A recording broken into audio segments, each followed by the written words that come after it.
And I think everyone is at a different stage in their life. And there's no, I don't want to put down people that go to school to get a degree, or people that do work in the fast food line, or that do have some career at some corporate job, because everyone has their own story and reason why they're there. But I think there is this innate desire that we all have to create something of our own, to have something that we have ownership of, whether it's so that we can pass it off to our kids that, come after, whether it's to set an example, whether it's to know that we can do something ourselves.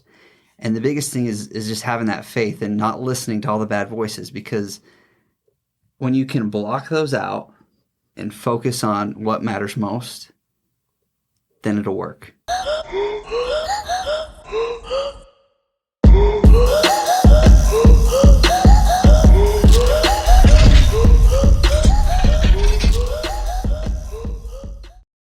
Hey guys, this episode is brought to you by Overstock Dixie. You can go like and follow their Instagram. There's new items that pop up on there every day, multiple times a day. Anything from furniture to tools, electronics, pretty much anything you're looking for. Hey guys, welcome back to the Derick Lake Podcast. We're back here in the vault again today. This is episode 118. We've got kind of rising star local celebrities. If you're on social media, especially Facebook, you've had to have seen them, or even just going to Costco. So this is Kate and Brock Guthrie. How's it going, guys? Good. Great. Dude, I'm excited that Brock jumped in. So we kind of like, when you guys showed up, you showed up together, and I'm like, well, heck, let's just throw another mic in here. So I'm glad that we've got both of you on. Like Kate kept saying, it's really a lot of your story too. So yeah, we're totally in it together. And it sounds like you're all in now, right? Yeah, we got the brains, the beauty, and then there's me. There you go.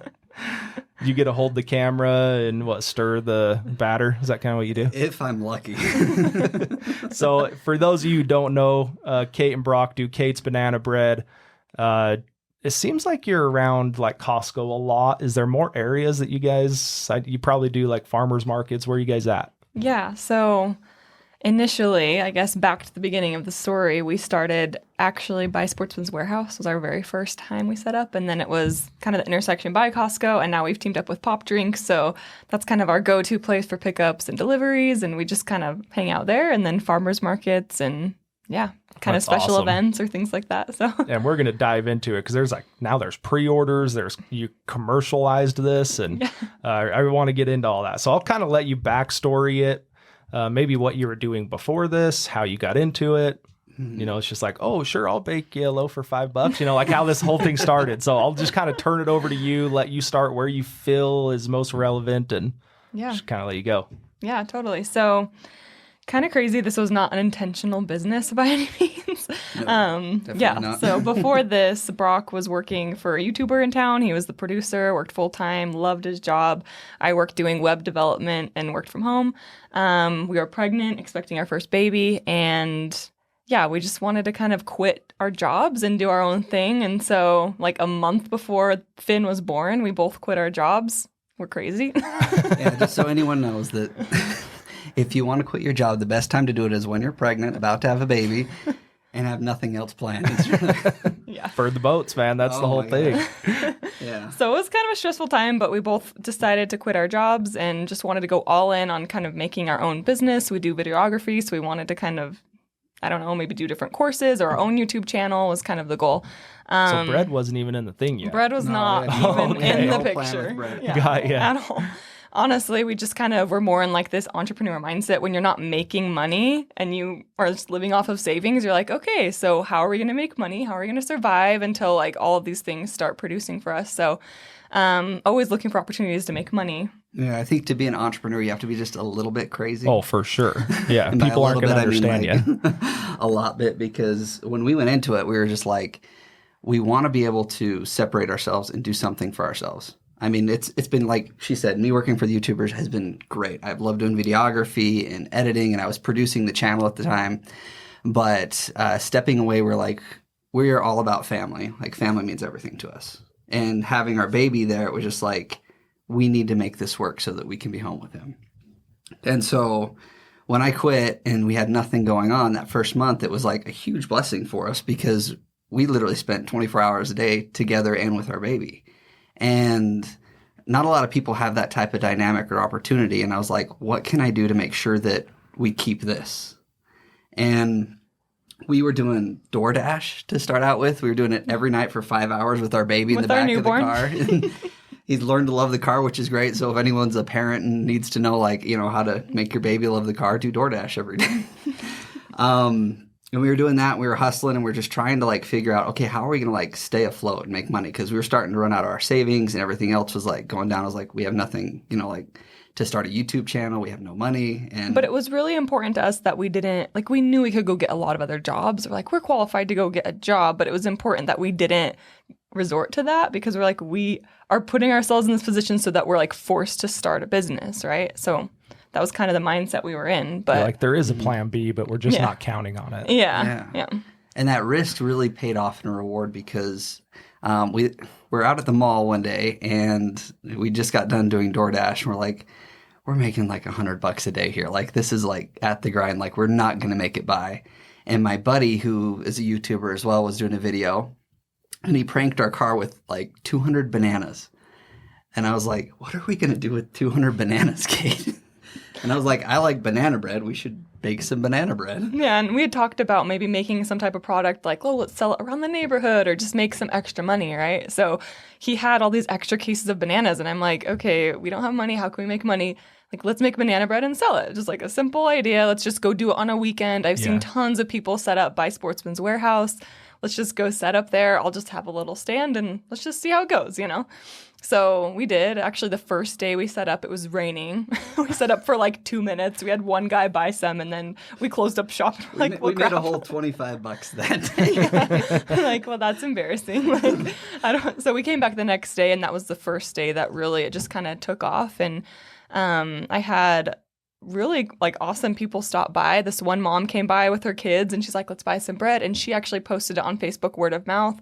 I actually had never heard of Facebook word of mouth, honestly, but she posted that I was there, and I had people come, and just like a lot of cool experiences. There was one mom that stopped by and bought one loaf. She came back like 20 minutes later, and her son gave me $20, and he's like, we want 4 more. And then she came back at the end of the day, and she's like, I'm buying your whole booth out, like, go home and be with your baby and your husband. And I'm like, oh my gosh, thank you. Like, that means the world. And so that kind of gave us momentum. And unfortunately, Sportsman's Warehouse had to kick us out, because they're like, we would love you to be here. They actually bought bread for me. So did the Costco people, too, because we had a sign on their side, and they're like, we can't have the sign here, but we'd also like to buy your bread, but go over to the other side of the street. Yeah. Isn't that funny? But they kind of directed me. They're like, go to the intersection across from Costco. We've directed a lot of people there. You should be totally fine. Like, go sell there and you'll be great. So we set up there a next couple of times, and we couldn't make enough banana bread. It was like, I was having so much success. Tons of people were stopping by. And that's when I made the first post about like, oh, we're here at Costco, come get bread. And I added the St. George word of mouth to my page, and it just like blew up. There was like tons of comments and all these likes, and everyone was like, go buy banana bread from Kate. And it just like took off. And I have Brock at home making banana bread, trying to bring me more. And we're just like, we're sold out. I'm sorry. I was like running back and forth from the house and back to Kate. And I was like, well, it literally just came out of the oven, because we're making it like throughout the day, trying to get more out there. But I think the coolest part was that we got to see so many, and still have and continue to see so many cool people in the community. Because it's like a really genuine place. Like, we were in a very tough place, like in kind of a dark place, to be honest. It was very hard, like coming off making, you know, a good amount of money, and now we have a mortgage and a baby and all these other expenses. And I'm like, what are we going to do? And being able to talk with these people that have come up to us and like found that inspiration, but have also been, you know, just like so genuine with their stories too, has been amazing. We've had vets that have come up to us and telling us about their stories at war times. We've had, you know, other people that have done their own entrepreneurial businesses that have given us tips, or people that are trying to start saying, hey, I love what you guys are doing. What do I do? And it's like been great to give, you know, our 2 cents of advice for whatever it's worth. And I'm just like so proud of my wife, for one, like above all, anything else, to be out in 110-degree weather and like be selling bread while I'm like running back and forth, like changing the baby in the car, and like her being out there promoting. Like, I I could get emotional about it really quick. She is an amazing person, and it's been so cool seeing her interact. And it's not only just like strengthen our bond with the community, but like above anything else, which is most important, with each other and with our son. And that's going to be part of his story now too. That we're going to look back and see these pictures of like him with mom holding the cardboard signs that dad like tried to draw on out of the diaper boxes. Yeah. Come buy banana bread. And the people have just been awesome. You should tell about the lady that came up that ate the bread. Yeah, there was like this one lady came up and she's like, well, is it any good? Do you have any samples? And I'm like in the side of the street, you know, in the dirt. Like, I don't have samples because it's not sanitary, but they're just $5 if you want to just get one and see if you like it. So she buys it and she opens it right in front of me and like takes a big bite. And I'm just like sweating. I'm like, please like the bread. Please like the bread. She's like, oh, it's really good. I'll take 5 more. Jeez. So just like Brock said, so many amazing people. And a lot of people I think would just stop out of curiosity. They're like, what are you doing? It's like 2 p.m. on a Tuesday and like the hottest time of St. George. Like, why are you on the side of the street selling banana bread? And Like cardboard box signs. yeah. And I'm crazy? like, again, it wasn't like intentional, I guess, to go big with this necessarily, but it does something to you when you're like, I need money and I need to provide for my family and I'm literally willing to do anything that will work. And when I saw that people were buying from us, I'm like, this is working. Like, this is exciting. It gives me momentum to be out here even though it's so hot, right? It's like, Right. I see all these people that are just so excited to come support us. And, you know, as we're reading the comments and most of it's positive, it gives you momentum, I guess, to do your own thing. And it gives you courage to just keep moving forward. I remember it was one of the last nights we were kind of set up there right across the street from Costco. Brock had made me more, so I went home to get it, and I just set up by myself, and I think I had like 27 loaves left or something. This man pulls up in his truck with his wife, and he's like, hey, like, what are you doing out here? Why are you out here? And I just kind of explained our story, and he just looked at me, and he's like, you know, I've started a lot of businesses in my life, and I just want to let you know that I'm so proud of you. This is so cool what you're doing. And he's like, well, what if if you let me buy your basket, then I will buy out like the rest of your bread. And I'm like, my first thought was like, I really like that basket and I need it to like carry the bread. But I'm like, I guess I could give him a deal and give him the basket. I'm like, would you at least pay me like $10 for the basket? Because I got to go buy a new one. He's like, Right. sure. So he goes back to his truck and then he comes back and he handed, I think the total would have been like $100 or something for all the bread in the basket. He handed me $300 bills and he's like, you need this, like, take this money. I'm proud of you. Keep moving forward. Don't stop what you're doing. Pack up all of this and go home and be in the AC with your husband and your son. And I just like burst into tears. I'm like, that means the world. You have no idea how much that means. So I could go on and on of stories like that happened at the beginning, but that's really, I feel like that momentum that like drove us to just keep going, you know? Well, this has been going on for like a few months. Like how long? I think 2 months. 2 months from like that's a week ago. That's a roller coaster, man. Yeah. Like that's like a just grab on and hold tight. Yeah. Insane. But it's cool, like other entrepreneurs see what's going on and like it's got to just pull at some heartstrings of like, man, I remember the grind, you know, I remember being in the grind in 100 degrees. And I mean, I think back of stuff. So one of my businesses, we make custom gun holsters and it was kind of the same thing you were saying, like back and forth. It's like I would pick them up in the mornings, go home and make the holsters. So I'd pick the gun up, go home and make the holsters, and then I'd meet them at night and go drop them off. So it was like a same day turnaround thing. And so I remember that, right? Except for I was like, meet me in the Albertsons parking lot, you know? We got to that stage. Yeah. We got kicked out of another place. And we're in the mall parking lot. It felt like we were trading drugs with people. They're like, come get your banana bread. You're like behind the Chevron. Yeah, exactly. I've been there. I totally understand that part of it. It's so cool. So, I mean, gosh, 2 months. This is all going so fast. So Yeah. how do you even get the connections that you have now to what you guys are starting to scale to? I mean, you have people been reach amazing. out, you just cold calling? Like, how's all that work? It's all like kind of Everything. naturally happened, I feel like. I mean, it's kind of been amazing. Like I went to school for business, but it's not like I was so intentional with the plan. We just kind of tried to keep up with it all. Like Yeah. honestly, we just had so many people buying bread, so we kept selling out at Costco. And then, you know, as it naturally progressed, we got further licensing and further certifications and things like that. So we kind of teamed up with Pop, like I said, and that's where we were like, okay, so we don't want to be standing out all day. Let's just try it and see with the following now if people would do pre-orders, because then I don't have to stand outside all day. So the first week we tried pre-orders, I just made a post and I was like, hey, we're going to do pickups on Friday at Pop. Is anyone interested? And it was like a huge response. I pre-sold 150 loaves before I even was there, so I didn't have to stand outside. And then everyone came and picked up, and then I just stayed there for like maybe an extra hour or two. And people got super used to me being there at that time. So I had all the regulars just showing up, and they're like, yay, you're here. Like, we want our banana bread, So that kind of happened. But as that progressed, we got like our LLC formed, and then as we're trying to figure out how we're going to produce all this bread in our house, like it's just too much. Right. We started looking into options of like, is there a place that has a mixer we could use, or is there a place with more ovens?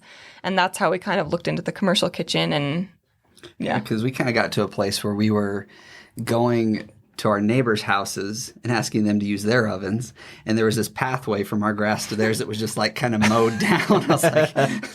We have like these sweet old ladies next to us, and they were so nice to let us use their kitchens and stuff. But we're like, we've got to be able to scale this and kind of work with it. Right. And I think a big part of like why we've been successful is so far is just consistency is one. And Kate mentioned like she's gone to school for business, but really I think that you can do any amount of schooling you want to, but until you get out there on the street and start, whether it's knocking doors or doing something and making it happen, none of the application of what your knowledge is will make any difference. I like one quote by Ralph Waldo Emerson. We'll cut that. I like one quote that goes like this by Ralph Waldo Emerson that says, "That which we persist in doing becomes easier. The nature of the thing may not change, but our power to accomplish it increases." And I feel like with our banana bread, we're not professional bakers by any means. Like anyone can go out and do whatever they want to do and make it happen if they want it bad enough. And every step we have run into roadblock after roadblock, but we've decided to not make them roadblocks, but make them speed bumps. Yep. And I think that's where people get in this point where they just keep hammering away at something and saying like, oh, I can't do it because of X, Y, Z.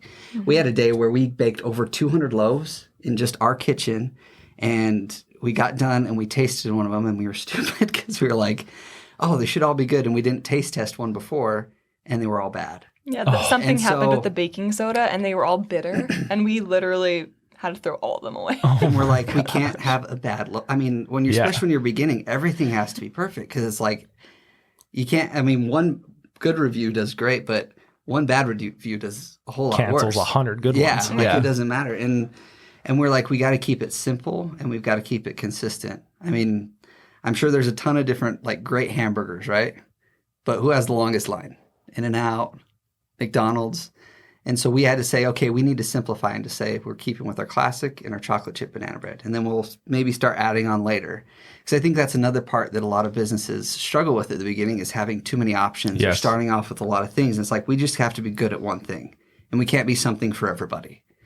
And I think that was a big part of like what we talked as far as like strategy goes. Some of it was just flying by the seat of our pants. And I think good luck meets with opportunity, meets with hard work. But if you're not able to find that combo, and most of it's hard work, I think. And then the other things can, you have a little bit of that God helps you out with on the other side. People that work harder tend to be more lucky. Yeah. Exactly.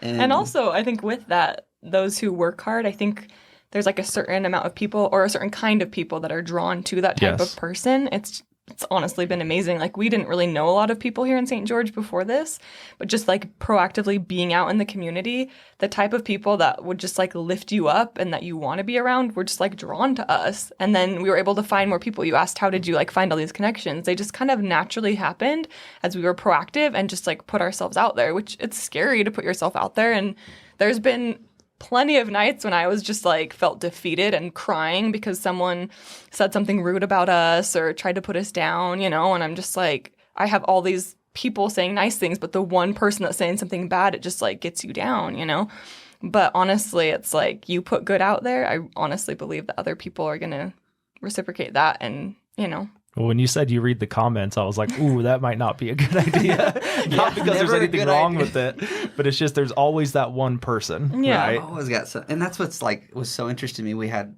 a few people, very few, but especially one person. They kind of came after Kate, and I was like getting defensive, like, it's a mom like on the side of the street selling Right. banana bread. Like, what do you have negative to say? And she got really down one night and she was crying. I was like, this sucks. I'm sorry. But like, if anything, let that fuel your fire. Right. Because there's always going to be people like that in your life. And I think on social media, we always put our, best face forward. We filter it all up. We, even us, we could be here talking and saying like, oh, we're just so great at banana. Like, killing it. Oh yeah, we're doing great. And it is going good.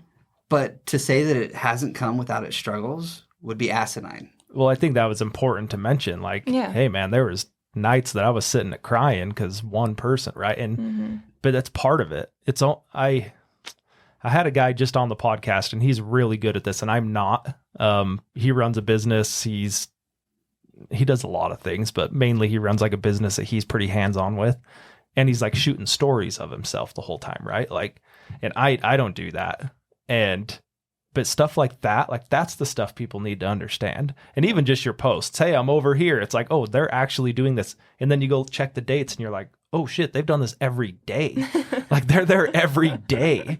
And like, that's the consistency you're talking about. And it's required to build something, especially like that, just from scratch. Right. And I think like too, what we're building is relationships. And that's been so important. Like, every post I make, I try to thank the community because I genuinely mean it. Like, we would not have success without the community.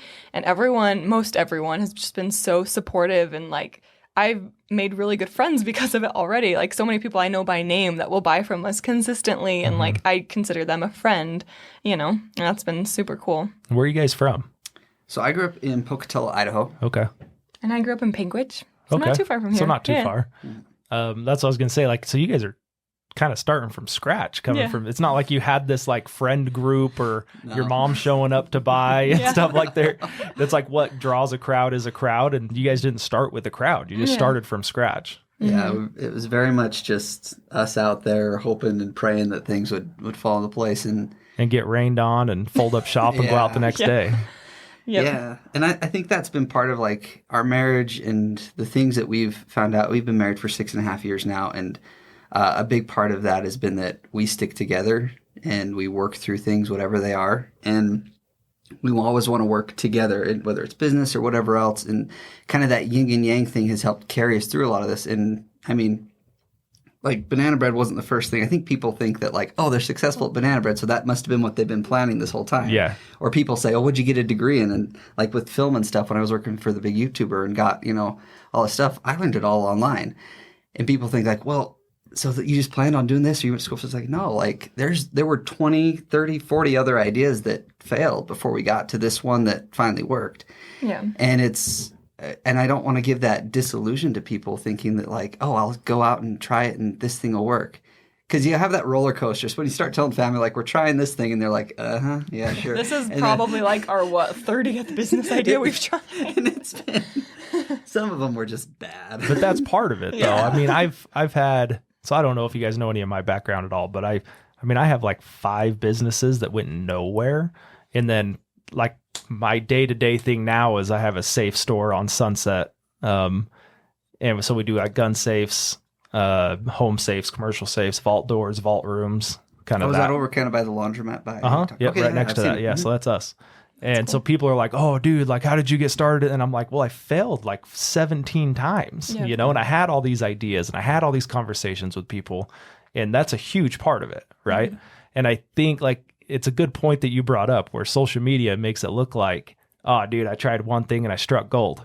Yeah. And it's just not the case. Yeah. And that struggle is so part of it. I mean, I've been pretty open on here about, I'm running 5 businesses a day, like every day right now, 7 days a week. And I mean, there's days where I've just had it. I have bad days. And my wife, she's a nurse practitioner in orthopedic trauma surgery. So like she has her own life that she's dealing with every day. And we have a 2-year-old, almost 3. And it's just like, dude, there's struggles. Like there's struggles every day. Yeah. Like I came straight from, I've been working all day with our post office contracts, and I came straight here from Leeds. And so like I've not stopped. Right. Yeah. And so it's cool to see I just think it's important to bring up to people that, hey man, there is struggles. And I want to touch back what you said about being crazy too. Like if you have kind of a crazy idea and everyone's like, dude, you're nuts. Like you don't need them to believe in you. No. And I love that both you guys are so in on this together, because it's like you had each other.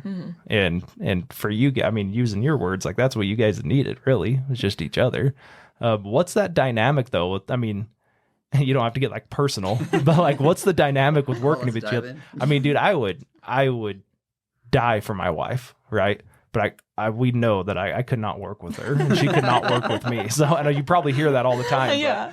But, so how does that work? What's the dynamic? Is there kind of Kate takes the lead, her name's on the business? Is it Brock's support? I mean, what is it? Yeah, it's been really interesting because we've done a lot of different things together. So the dynamic of this has, like I'd say I've definitely taken more of a lead on this, but Brock's taken the lead on a lot of our other stuff. And so it's actually been kind of cool for me and kind of empowering for me to be like, this is Kate's banana bread. Like, I'm the face of this. I'm the one running this. And, like, Brock has always encouraged me to do something of my own because he's very passionate. Like, he wrote a book. Like, he's an author. He wrote a novel. Like, he's taught himself how to film and how to edit and, like, done all these amazing things. And I've been very much the supportive person, kind of in the background, like, I'll do the behind-the-scenes business stuff, right? Yeah. And he's always encouraged me, like, if you could do anything, like, what would you do? What's your passion? And I've never really known what that is, and not saying banana bread's like my ultimate passion, but I am passionate about business and entrepreneurship and relationships. This has been relationships. This has very much been, I guess, my thing naturally, and it's been kind of cool. It's been a different dynamic, I'd say, but it's been empowering for me. Yeah. I think us like working together, everything that is most important to us is our family. Everything else falls out after that, whether it's work, whether it's, hobbies or whatever else. And so when that's always the center point of what we live for, it's easy for everything else to kind of fall into place. When we work together, because we're always, we get along really well and we can communicate really. Yeah. She can stand being around me. So but when she started this, I was like, I don't want to be a shadow caster. I want you to be able to be your own thing. And like I said, I'm proud of her because I know she can do it on her own. And I'm so happy to support her. And I think that's where maybe some people have a hard time where they butt heads, like one has to be more, the forefront or the other. And for me, I'm like, even coming onto this podcast, I was like, if you want it just to be you, like, let's have it be you. Like, I'm happy to be there and support. But, because she has helped me so much, whether it was writing my book or when I was, trying to be crazy. And it's like, oh, I want to start videography and we have no money and let's try to start this thing. Like, she's been a rock. And I was like, it would be totally bad of me to be like, oh no, now it just needs to be about me again. And I love it because we both get to be equal parents. I'm definitely not as good at it. I don't produce milk as well. Yeah. So Finn isn't as happy sure when he's with me and he needs mom. But we've tried to find a way to where we can switch off and pass, him off back and forth, which it has its own struggles, but we're lucky he's a very good baby and has been. I think God's blessed us with him because he knew we were going through enough. Coming. Yeah, he's here's a chill baby, at least for the first one. Yeah, I had a neighbor tell us. He says it was with my first son, and he said the same thing happened with him. He says the only mistake he ever made was let me know that the rest were going to be like him because it wasn't the case. And so, but we absolutely love working together. We've always kind of tried to do stuff together. And so when we kind of had something similar to this happen probably a couple of years ago where we just quit our jobs and did our own videography business. And ever since that time, we literally spend 24/7 together. So we're probably a little too codependent, honestly. We're together all the time. But we love being together. So I was going to say, it doesn't sound like a bad thing. We love being together. Yeah. And then once our baby was coming, we're like, we want to just be together as a family. So it's very, right now that Finn's not with us, it's, super weird. We're usually together all the time, but it works for our dynamic, It doesn't work for everyone, but it's been good for us. So. And there's times I think it's healthy, to have your alone time or to be separate from your spouse, to have a good relationship with your spouse. I graduated in social sciences and kind of learned a lot about that stuff. Never did anything with it as a career, but it's been great for our family. So it's one of those other things, even if you have a degree that you don't use, there's always opportunity. I think that there will never lack opportunity. People say like, oh, there's not enough jobs, or, we live in an area where people could say every day like, oh, there's not enough, work because we don't have the industrial things that they have up in, Salt Lake, Right. or a lot of different, businesses that we can go work for. And I'm like, you can create your own thing. It just depends how much you want it. Yeah. Well, and do you think you have to get to that point where you guys were, where it's like, we're running out of savings? Yes. We got to, did it get to that Absolutely. point where it's like, okay, we've got to get creative? And you've probably creative before, but like, that's really where you had to hammer down. I think so. Sorry. I think so, because honestly, like when Brock was working full time as the YouTube producer, I worked at home. I was pregnant. I didn't do, like I made a good amount of money. I was at home, but I didn't really have a lot of other things I was doing. But in my mind, I was like, oh, I have all this extra time. I'll start a business. But I just never did. Yeah. And I don't think I did because we didn't need to. Like we were making good enough amount, cut that. We're making a good enough wage. We didn't really need the extra money. It didn't require that. And when Brock was talking to me, he's like, I think I need to quit my job. I think we need to like pursue something. I had a panic attack. I was like, you're going to quit your most job people would, yeah. before the baby comes? Like, what are you saying? We have a mortgage. Like, Can we get do stable after that? that. Like, that's impossible. We can't do that. She's like, you picked a really great time to quit your job. But it like, it switches something in your brain. Like, Yeah. you suddenly are in survival mode and you're like, well, I have to. Like, if I don't do something, we won't make money. Like, we have to do something. And you just start thinking differently. Everything that you see around you, you're like, how could I make money? How could I make a business? Like, how could I be more thrifty or whatever? Like, yes, I think to answer your question, I think you do have to put yourself in that, like, risky situation. Yeah. Fight or flight type. Yeah. Yeah. Yeah, you usually don't. There's times where you pursue things because you want it bad enough, but there's times where it's just your back's up against the wall. Yeah. That's where your fists start coming Or out. what? Yeah. Yeah.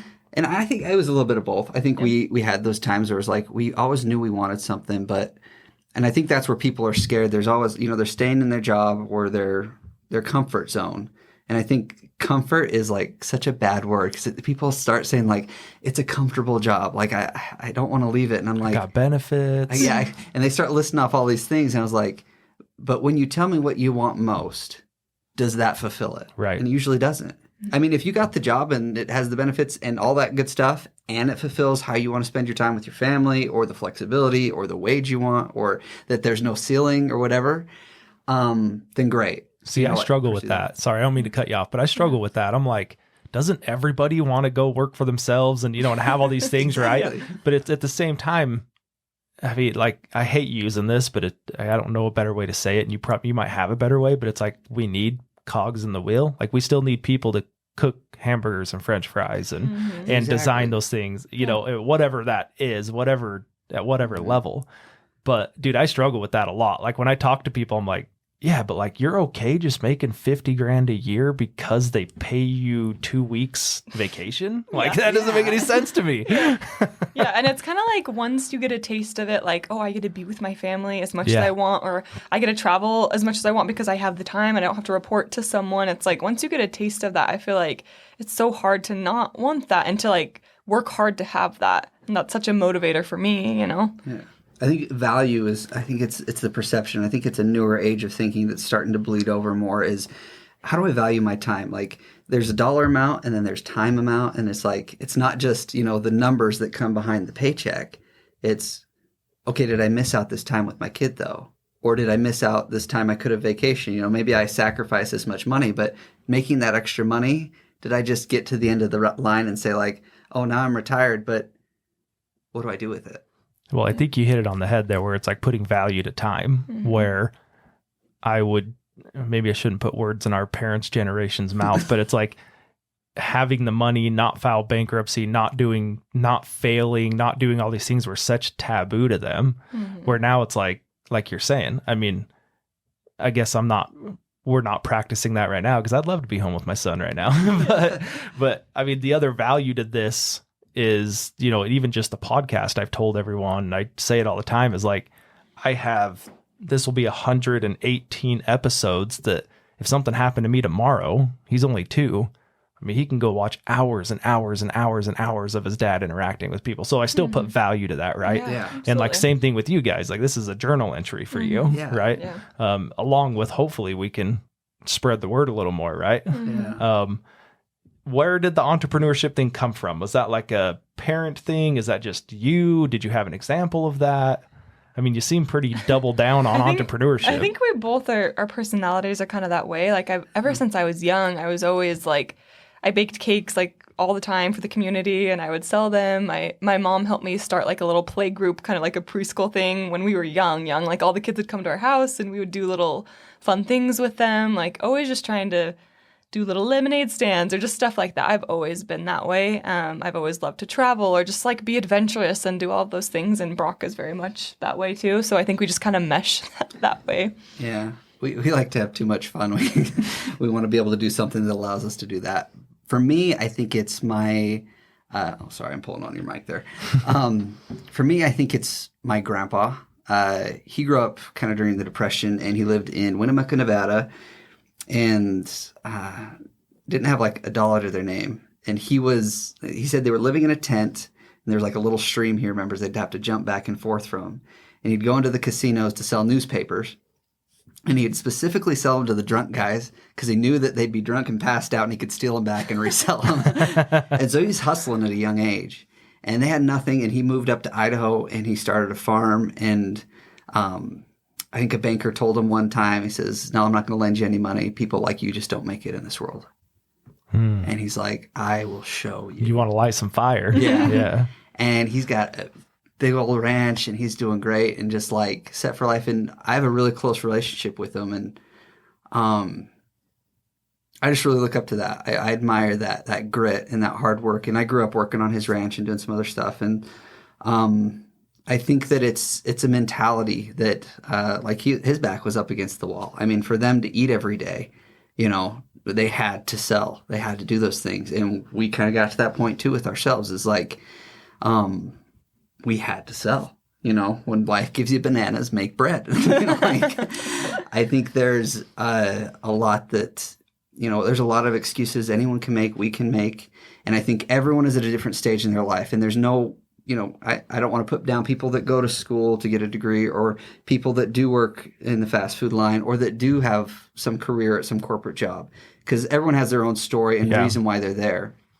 But I think there is this innate desire that we all have to create something of our own, to have something that we have ownership of, whether it's so that we can pass it off to our kids that, come after, whether it's to set an example, whether it's to know that we can do something ourselves. And the biggest thing is just having that faith and not listening to all the bad voices, because when you can block those out and focus on what matters most, then it'll work. It'll take time. And you're going to get beat down, and you're going to be like Rocky going, "Yo, Adrian," cut me open, Mick. But it's going to happen for anyone. I don't think it's not because we're extra special. It's not because we're super talented, we're super smart, we're super good looking. Like we'll use whatever we can for our advantage of what we have. But anybody can make it in this life if they just put their mind to it and push forward. Yeah, I was reading this study, and it was talking about like people that become some level of success, whatever success is. And we'll talk about that at the end. I kind of want to end this with like, what is success to you guys, right? But it talked about like how did they predict success? And they went to a couple different high schools, different backgrounds, different areas, different states, and did this whole thing. Anyway, I'll just kind of nutshell this, but it pretty much came out to it didn't matter about two-parent background, didn't matter about white or black, it didn't matter about what neighborhood you came from. What it came down to was grit, and if you had the grit to get through it. And that's what everything you guys have said is back that up, so far. So I love all those stories. You talked about having kind of the time and the being able to do what you want to do and travel. So is that freedom to you guys? Is that what you're working towards, is having that freedom?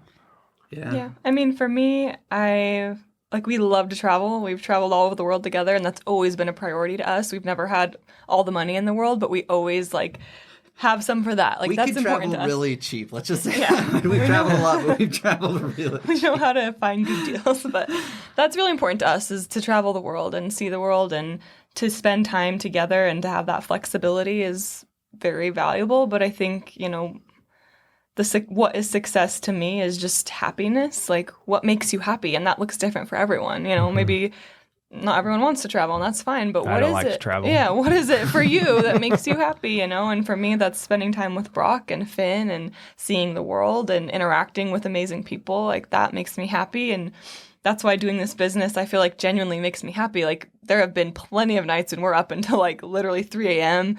We're exhausted. I'm like, what are we doing?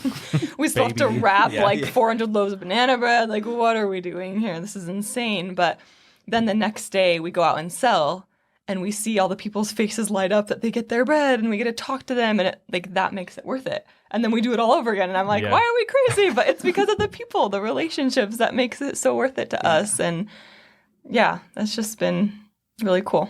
What we love about our business is that we get a lot of hugs. Yeah. I think it's a good business, you know, if people are hugging you.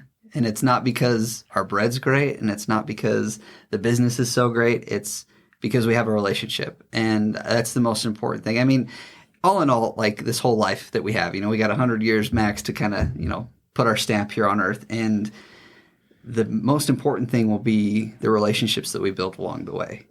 And you have to do that every single day. And this has provided the opportunity to have more genuine relationships with people. And that, I think, is what the success of the business is. Financially, it's growing and it's doing well, and we hope it continues to go that way so that we can be able to do more of that. We want to serve more people and do more because you can't – I mean, you can serve a lot of people without doing money. We both serve 2-year missions for our church. So, like, we know what, you know, going out and paying for our way to go, you know, serve someone in a different country is. But by growing this, we want to be able to do more good. And I think it's first takes off the point of saying that we have to take care of ourselves first so that we can take care of other people. Number one is each other and Finn. And then after that, it's going to be, you know, we're now have someone that we're trying to hire as an employee. And hopefully we can bless their life and give them a very good and fair wage. And then do that for the community as far as like giving them a good product and just being super genuine along the way, because I think we live in a world where everyone's like trying to have fake authenticity or a genuine way of approaching because it's the new sales market. But like in our mind, I think it's the relationship of success is having a genuine relationship. And I think if we can get hugs in the line that people come to get banana bread, then that's enough for me. Like, you know, whether the business continues to go well or we end up on the podcast a few months from now saying, well, banana bread's not going well. We started something new. I don't think that's the case, dude. 'Cause you're not the guy that's like, the economy, man. The economy is ruined. No, I have very high hopes for it, and I'm excited where it's at and where it's going. And So, I mean, where is it? What is the plan? Where is it going? Is this like I said, it just like naturally has progressed, but it's been cool. Like, you know, you mentioned that we're all official in the commercial kitchen now. So that had to happen because we wanted to work in the commercial kitchen to use like the ovens and the mixers and just have this space. And so in order to do that, we had to be official with the Utah Department of Agriculture and Food. So we got that certification. We got our official labels on the back, which was a process, but we got it. And we have our logo that we're working on. And yeah. That's the grind, dude. Like we've Yeah, been saying, that's cool. that's the ugly stuff that no Yeah. one talks about, right? Yeah. Like Yeah, being all able the to figure all details. that out. bake it, it comes. Someone came behind our car one time and was like, so you got bread? I was like, the oven's not back there. I'm sorry. There's a lot more that goes on behind the scenes. Yeah, but I mean, we also wanted to set it up so that we can start selling wholesale. I mean, I think that will come down the line. Like Okay. we're cleared to sell to anyone. We can sell to grocery stores. We can ship nationwide. We've actually had tons of people reach out about I've shipping. seen a lot of comments Yeah. on it about shipping. So that's kind You of sent like some to some guy in Missouri, right? yeah, some guy in Missouri wanted like 10 loaves and they loved it. Like, this is great. That's wild. I don't know who At would have first I ever was like, thought. how did you reach us on Yeah. St. George word of mouth from Missouri? Yeah, so I got a message today from probably 5 people like, do you ship? Do you ship? And I'm like, we're working on it. Yeah, getting there. Stay tuned. We got to supply St. George, Utah first. But yeah, I think, I mean, that would be the goal, is that we can get shipping, that we can get, you know, at least within the state of Utah and hopefully nationwide, we can maybe sell to some grocery stores. But I think it'd be so cool one day eventually to have our own little storefront. Like, who knows? We'll see Yeah. if that ever happens. But if it continues to grow, I think that'd be awesome to have our own little bakery set up and be able to kind of function from there. But yeah, we'll see. Someone said once, they're like, you're going to be like the Mrs. Fields of banana bread. And at the time I was like, oh yeah, we're just like hoping that we can put gas in our car so we can go get more banana bread. Yeah. We've used up our funds Yeah. running back and forth from home. Yeah. No, we actually, there's a farmer at the farmer's market. He reached out to me kind of towards the beginning, and he's working, I think he has his farm in Little Valley or Littlefield, Arizona. Is that where it's called? Anyway, he's trying to like build it up to supply, I think, 300 people in St. George. And he's like, we want to be able to give people like fresh crops on a weekly basis. He's like, would you guys be part of that and like supply bread for like our weekly subscription? So that's hopefully coming in the spring. We're like, okay, so we'll need to supply at least 300 loaves weekly to all these people throughout St. George. So things like that. How many can you two make in a commercial kitchen? I mean, You know what I mean? Like, is there a cap to that?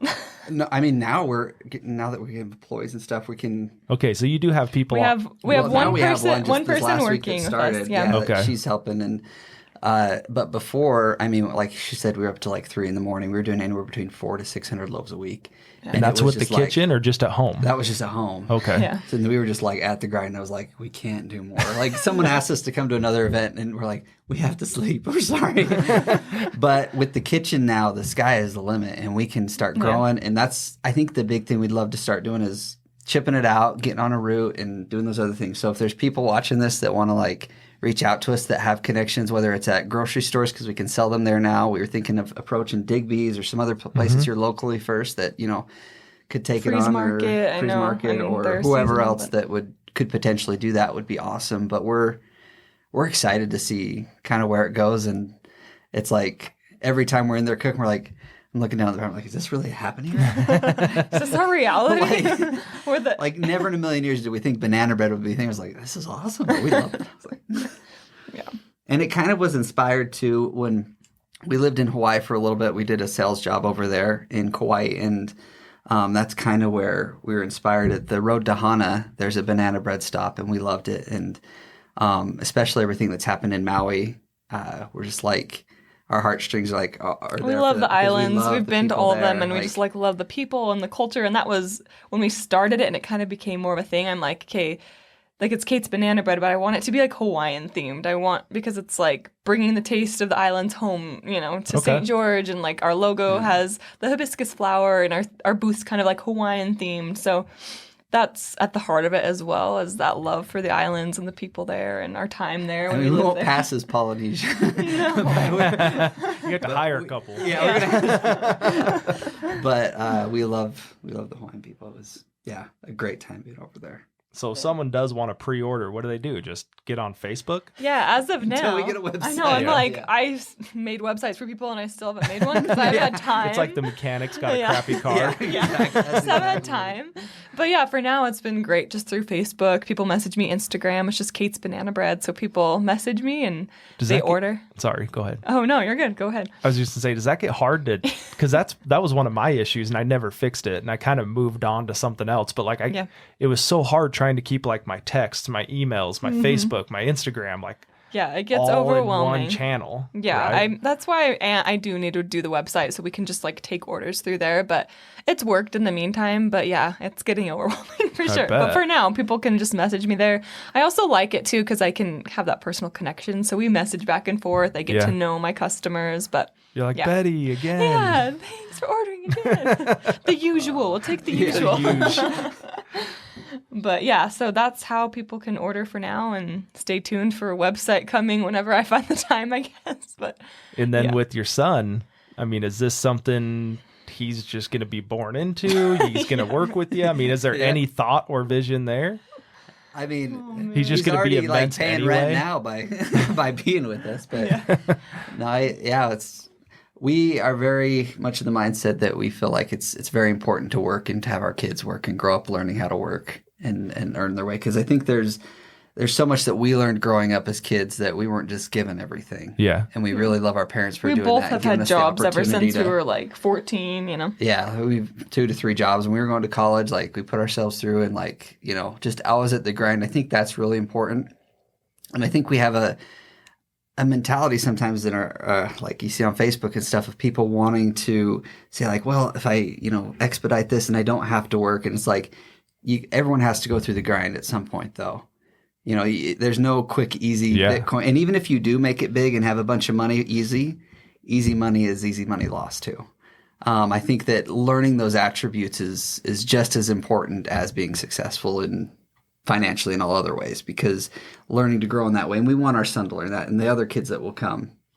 Are there banana bread babies? Everyone starts calling us the banana bread, Mr. You're Banana the banana bread people. Yeah. I'm like, this is my persona Someone now. like wanted to take a picture with Kate the other day. I was like, "You're famous, babe." She is, dude. I mean, that's how I saw it. I saw it all on Facebook, and it was like people I knew commenting, so it was like showing me that they commented on yours, right? And like in the what was the Facebook page? The St. George Word of Word of Mouth. Mouth. Yeah. Like I'd seen it on there a couple times, and I'm like, what is this all about? Like I had no idea how long you guys were going. I didn't know it was only 2 months. Yeah. Like I assumed there was like a whole history behind this with as many people that were diving in. Yeah. I And know. then It's crazy. is that like or was it your personal Facebook that you moved into that? Yeah, it was. I just posted on my personal Facebook page at first because I didn't have a name for it. It was just like a little side thing, and then eventually I was like, I think we got invited to do this event at the Harley Davidson, whatever, little roadshow thing. Anyway, I showed up there and I was like, I should probably make a Facebook page for this. Yeah. People keep asking, like, where do I find you? We weren't doing pre-orders at that point. We just kind of show up and sell, right? Like, I need a place to direct the traffic. So anyway, we made the Facebook page, made Instagram, and now it's great because I think St. George Word of Mouth only allows you to post like Mondays and Fridays for business posts, right? And like, I need a place where I can like post whenever I want to. So we're now to the point where it's like, people will interact with our personal Facebook page, and that's great. So that's awesome. Yeah, I think having that website would be a big thing to funnel to that, right? Yeah, especially if you're going to do shipping and pre-orders. And yes. I mean, I've got some thoughts about people I've worked with of building a CRM and having people's contact information and sending them deals and sending, whatever. I mean, like you said, sky's the limit on all that. Yeah, totally. Traveling, what's your favorite place to go? I mean, it seems like you guys are pretty passionate about that. Yeah. We love travel. Yeah, we had this trip planned to Australia for some time, but then COVID happened, so we had to cancel, and then I got pregnant, and I'm like, can we go across the world? But we made it happen. It was we found a deal, and I was like, I can get tickets out of St. George with our points for like $500 round trip. We're going. I was like, for the both of us, and we're like, we're gonna make it happen. I was like, I'm like, I might be throwing up the whole time, but we're going. So she's on the plane, just kind of like waddling through. Yeah, I was like in my second trimester, and we got to go for like a month to Australia, and we just traveled all around the country. Cool. It was amazing. I love Australia. But yeah, we're more like beach people. We'll gravitate towards like tropical places, but we love the Hawaiian Islands. We love Australia's cool. We're not like the lavish travelers. We try to pretend like we are. Like anyone on Instagram, like, oh, look at me. And it's like reality versus. But Airbnb is nice. You can we eat stay a lot at of spaghetti on our trips. But to us, it's like really about being part of a culture or seeing people and interacting with people, because like we're just like very passionate about being and meeting other people in other places and just like getting to know the world that we live in, and that's a big part of it for us. And so if we can make enough bread to be able to go on another trip, we'll do it. And that's kind of our motivator too. But we'll save to go. It's like we're constantly planning a trip because it's like our motivator, right? It's like if we can make enough, then we'd love to go somewhere. So yeah, we're kind of nerds. One of our businesses was starting a travel agency. We were trying to, that kind of failed, but we have spreadsheets and spreadsheets of like planning stuff. So we're nerds about like, there's like 50 other trips we haven't gone on yet that we've already planned. Brock's like, Kate, there's a flight deal here. Should we go? I'm like, I don't know. Should we go? You're like, it's 3 a.m. and we're wrapping bread. Brock's like, but look, if I just do the spreadsheet, we could go for this much. Like, should I book the flight? I'm like, oh my gosh, you're crazy. But I think that's important though. Like anything that you do as far as work, if work is just work to work and you don't have something, whether it's going to golf or whether it's, spending time with your family, going to a restaurant, or whether it's, having the XYZ thing of a new boat or car or whatever that is, like, I think if you don't have certain goals, then it's harder to accomplish, the strategy of what you're doing. And so for us, it's travel. And that's just something that pushes our boat forward in order to get done what we need to get done. Well, also, I think life sometimes gives you perspective shifts. And my grandma actually passed away a couple weeks ago. And it was like pretty sudden. She got diagnosed with pancreatic cancer, and she's very healthy. She just turned 80, and it was just like pretty quick, like that she went. And my grandpa, her husband, had passed away like a few years before that, and they were very passionate about travel, and I feel like we very much related to them on that. They traveled the world a lot of times, sorry, I'm getting emotional. But yeah, they're also like very much entrepreneurs. My grandpa started like tons of businesses, and I think with her passing, you just like never know how much time you have, right? Sure. We were fortunate enough to be able to let Finn meet her, and that was such a tender moment. Like, she was totally with it and just got to hold him and interact with him. And it's just weird when someone you love passes on, everything shifts, and you're like, okay, what's most important here? Like, yes, we're making banana bread and we're staying up, but like, I want to make sure that like I have that time with Finn, and that like we do hire some, because I am so busy and I need to make sure that I am with him face to face and that I'm with Brock. And it is important, like, let's book that trip, because like I want to make sure we make that memory, you know? And I think that's so important, to just make sure that you hold on to those moments and that you take advantage of every moment you have with those people that matter most, because you just never know how much time. And like, I know I will see her again, but in this life now, you just never know. Well, and I personally, I liked that you guys shared that on the page. When I saw that come up, I was like, dang, man, like being vulnerable on that too. And especially being like the small business in a small town, I would imagine that hit other people as well. Yeah. So like, I appreciated that you guys shared that and were vulnerable about it. Yes. Going back to like working just to work. So I've got a funny story about this. So I've always had like 2 or 3 jobs. Since I was like 14, and I was like the kid pushing the lawnmower around town, seeing if I could charge $10 to mow people's lawns. Right. And I've worked for myself for like 16 years, I think is what I'm going on. That's awesome. And, so cool. And I've been married for 10. And, my wife one day, she was like, we were talking finances, and I pretty much run it all. Like, I take care of all. I'm a very red personality. That's probably why we don't work real well together. She tries to like have an opinion and be a little bit of the chief in the tribe, but I'm like, no, I like shut it down. You know, this is how we do it.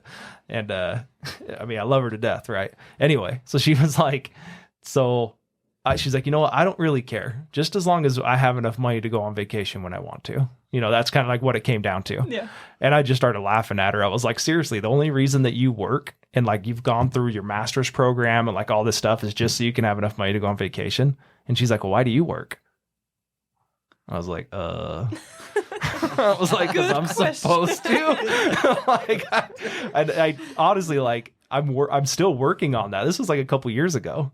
Like, we had this conversation, and for me, I'm like, I don't know. Like, it's just what I've always done. Yeah. And like having my son too, it kind of changed that for me a little bit. Like, I'm like, okay, it's time to start building that pedestal for him and try to build him up and get him cash flow and business or whatever he wants to do, right? And have that example that he can see me doing it.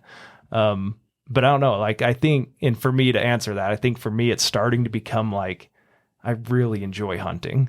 And so like, if I can do like one guided, like cool hunt, like, you know, food's provided, shelter's provided, everything, and go do like one hunt a year, that's kind of, I think that's where I'm going to be. It's just like, was never obtainable to me because I mean, thousands and thousands of dollars. So like, it's never been obtainable to me. Yeah. And we've done a bear hunt the last 2 years.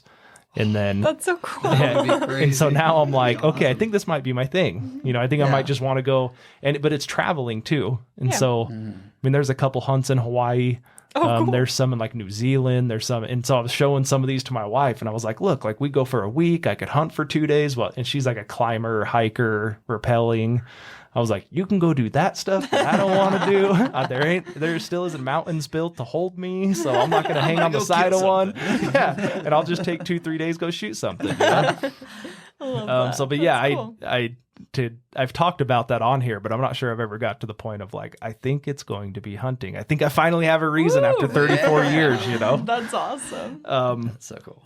What else? Anything else? I mean, we're at an hour. Is there anything else anything you guys want to put out there? Like I said, I'd love to just promote what you guys are doing. I think that, I mean, I've had a few women specifically reach out to me, and they're like, hey, Kate, like, I just want to make extra money. Like, it's so expensive to live here. Like, how can I do this? Or like, how can you give me some tips or different things like that? And usually what I tell people is just like, whatever your idea is, just go for it. Like, don't let the fear stop you, whether it's fear in your own head, whether it's fear of a family member, what they've said, or a fear of a friend, or just a random person. Like, don't let that fear get in your way of just doing it. Like, you are the one, like, just be mentally strong. Yeah. And just which is tell hard. yourself that you are capable and just go for it. And it might fail. And if it does, don't get discouraged, but just get up and keep trying. Like, I think the last 6 months have built the most resilience I've ever experienced in my life. And to me, resilience is just, push through those hurdles. Like Brock said, don't let the obstacles stop you. Just come up with solutions. Instead of coming up with excuses or getting down because things aren't working out, come up with solutions, because there always is a way to figure it out. Always. So Yeah, I would love just that. encourage people to do that. That, and I'd say find a good support system. Yeah. I think there's so many people out there going through the same thing. I think we all get stuck in our heads like, I'm the only one on this island. I'm the only one going through this. We felt that at the beginning. Yeah, and I think it's hard to reach out, whether you need to find a therapist, whether you need to find a friend group, whether you go on social media and find people that are into the same thing, whether you're, knocking on neighbors' doors or reaching out to people that you haven't in a long time, or finding a list of people to call just to that are going to be the people that build your fire. And also on that same thought, eliminating people who put your fire out. Like, someone in college told me, there's 2 types of people in this life. There's fire lighters and there's firefighters. And the fire lighters are those who ignite your flame. They push you along, they encourage you. And the firefighters, they put out your flame. And the things that you're doing, they think are crazy. And they think you're insane, that you shouldn't keep doing them, that you're just failures or whatever. Like, those types of people you have to cut out of your life and increase the amount of people who are fire lighters. And as you find those people, like we talked about at the beginning, they will naturally come to you. Once you surround yourself with one, then more come and more come. And it will just be like this whole support system, like Brock said, that will totally lift you up and help you push through those hard times. Well, and remember to be that person too. Yeah. I think that, be the person that you want to have someone come to you as, because once you start to get that traction and stuff, there's going to be people that don't have that, and you need to be reaching out to them and helping them out, because it comes full circle. I think karma starts before it even begins, because if you are going to be that person later, I think that you'll be able to have those people from the get-go, beginning with that type of mentality, that you are ready to foster, those types of relationships, that you're saying, okay, and being humble enough to accept help, because sometimes we're really prideful, and I know for me it's even hard at times, and I know that like people could say, oh, don't you feel emasculated that your wife's kind of leading the business and doing all these types of things? I'm like, no, I'm proud of her. Like, this is awesome. Like that she is the forefront of this, and she is a force to be reckoned with. I am proud of her than I could ever say or get out, and I'm not in the shadow. We're side by side. Yeah. And I don't and have to. And he's doing just as much work as I am. I don't have to be in the limelight either. And I think when you can strip yourself of pride, when you can strip yourself of expectation, when you can strip yourself of those people that will put you down and build your life surrounded with those that are going to propel you forward, it gives that wind in your sails to push you forward. And you will be better off for it, not just in the short term, but the long term. And then you can be that person for those that will be struggling later on, because there are going to be those people too. Yeah. Yeah, that's another place where this podcast was born from. Was COVID was kicking off, everyone was struggling. The like mental health was definitely I shouldn't say I didn't want it. Like, that wasn't a focus for me starting the podcast on mental health, but it kind of we've had a lot of mental health stuff on here. Yeah. Like, my dad had committed suicide a few years ago. I had a girl I went to school with that attempted suicide in the same spot my dad took his life. So and sorry. I kind of had this whole like thought of like, everyone feels alone. Everyone feels like they're the only one struggling. Like you said, you're on an island. And so but I'm talking to 20 people and 5 of them have the same story, And so I thought it'd be cool to just bring normal people on here, people that are just in the grind, struggling, going through it, and air out these stories of people that are willing to talk about it. So other people are like, okay, so I'm not the only one. Yeah. Right. I mean, that's a huge part of where the podcast came from. And that's why we named it the Derick Lake Podcast, because we didn't know what direction it would go in. We didn't know, like, is it entrepreneurship a little bit? Sure. Like, have I had hunters on here and we talked about hunts? Sure. And I mean, I've not turned down anybody. like anyone that's ever wanted to come on, we've had them on. Yeah. And so it kind of takes a direction of its own, but really it's just like, what's your story, man? And I'll kind of direct us through the podcast, you know, how it's structured. Right. Yeah.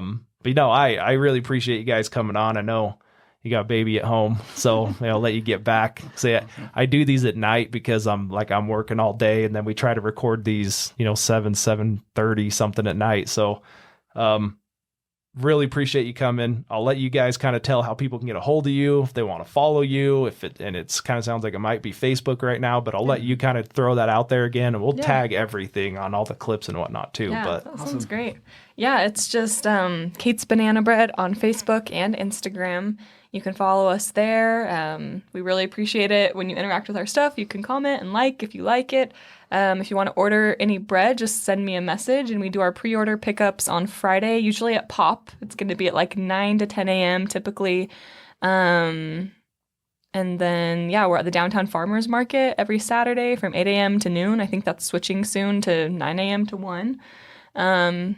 But yeah, follow our pages, and we'll just totally update everyone of where we're going to be and exciting things that are going on. Still got building blocks coming. Yeah, lots of exciting things coming. So, is there different flavors? You said there was chocolate chip and original. Is that what it is? So we've got our classic and our chocolate chip. We'll have those forever. And then seasonally, we've got our pumpkin banana. It has like a cinnamon sugar topping. It's super yummy. And then pumpkin banana chocolate chip. But it's always banana bread. So all of it has banana in it. So, got you. Yep. And if you see our little car, our little Nissan Versa note, it's black and it's decorated with Kate's Banana Bread on the back. Give us a honk and a wave because we're happy to see it. Brock's our artist. He's our graphic designer. I did it with marker paint, so it might wash off. So if you see some like weird Technicolor car, it's still us. And it's like half washed off, half still there. We're very budget on our marketing right now just because we're trying to grow. Someday we'll have a vehicle and put stuff on it. Well, but this is it, man. That's why I love the story. And I mean, you guys have filled me in a lot more than what I knew. So I love it. I love like coming from just an idea of back against the wall to, I mean, heck, you guys are like commercial business now.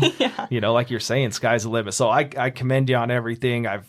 Parts of your story I really relate to, and it's rough. So I'm glad that you guys kept moving through it, and I'm excited for you guys. I'm excited to see where this goes. We really appreciate you just reaching out and having us on this. I felt so cool. You're like, I'm going to be on a podcast, Brock. Someone asked if I could be on a podcast. It's like, we're famous. Like back in my mind, I'm like, I hope I can go like talk into the mic. This is so cool.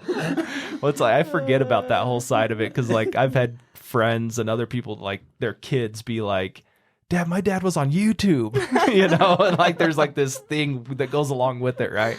And like the first few that we did, it was kind of a trip because like you'll start seeing like, I mean, you guys are on it, social media, so maybe it's not a big deal to you, but like all of a sudden you'll just see a clip on TikTok or Instagram of like you guys on here talking, and it's like, whoa, dude, that's us, it's kind of weird, but no, seriously, I appreciate it, and anything I can ever do in the future, I mean, I'm happy to help and be a part of whatever I can. So we appreciate it so much. All right. Thank you.